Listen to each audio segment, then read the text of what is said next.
Table step 1 में आपने सीखा कि वैल्यूज़ कैसे ड्रॉ करनी है। स्टेप 2 में आपने ग्राफ बनाना सीखा और किस तरह से एरिया शेड करना है वो सीखा। तो ये एरिया था। इस एरिया से जो आपने 4 पॉइंट्स निकाले, इनकी वैल्यूज़ मैंने लिखी हैं। ये कैसे लिखी हैं? ये कॉर्नर में जब पॉइंट्स होते हैं तो इनमें सोचना ही नहीं पड़ता, ये वैल्यू निकालना इजी है। जैसे ये पॉइंट कैसे बना, 0 और 0 से। ये पॉइंट कैसे बना, ये एक्सिस है, एक्सिस 1 है ना, एक्सिस 1। तो यानी ये x1 है 15, तो x1 15, तो x2 ऑटोमेटिकली 0 हो गया। तो ये है एक्सिस 2, तो ये पॉइंट है जो 10, 9 के बाद जो 10 था, ये पॉइंट x2 है, तो x1 ऑटोमेटिकली 0 हो गया। इन पॉइंट्स में कभी कोई प्रॉब्लम नहीं आएगी। प्रॉब्लम है मेन पॉइंट में। ये जो पॉइंट हमने ड्रॉ किया है, ये पॉइंट क्या है, क्या वैल्यू है इसकी।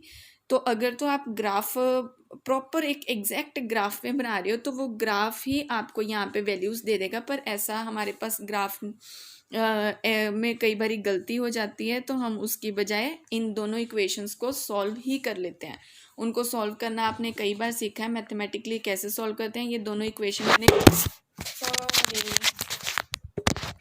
इक्वेशंस मैंने लिखी और उनको मैथमेटिकली सॉल्व किया।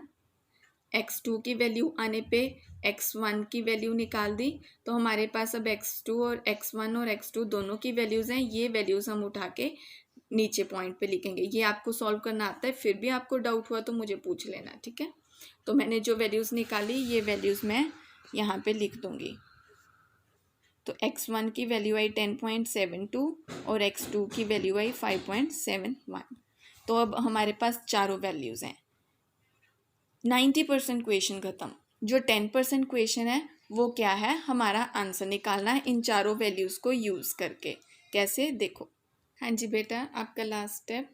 आपके पास कितने पॉइंट्स बने थे? 4, जिनको मैंने नाम दे दिया ABCD। आप 1 2 3 4 भी दे सकते हो, हार्ड एंड फास्ट रूल नहीं है। तो A पॉइंट 0 0 से बना था, B पॉइंट 15 0 से, C हमने वैल्यू निकाली थी और D 0 10 अवेलेबल था, ठीक है। ये हमारा ऑब्जेक्ट फंक्शन था।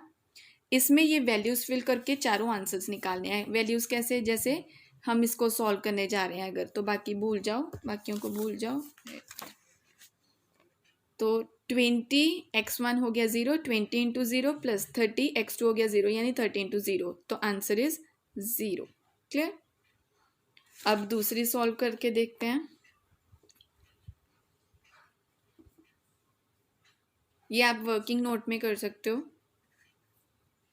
20 x1 कितना है 15 प्लस 30 x2 कितना है 0।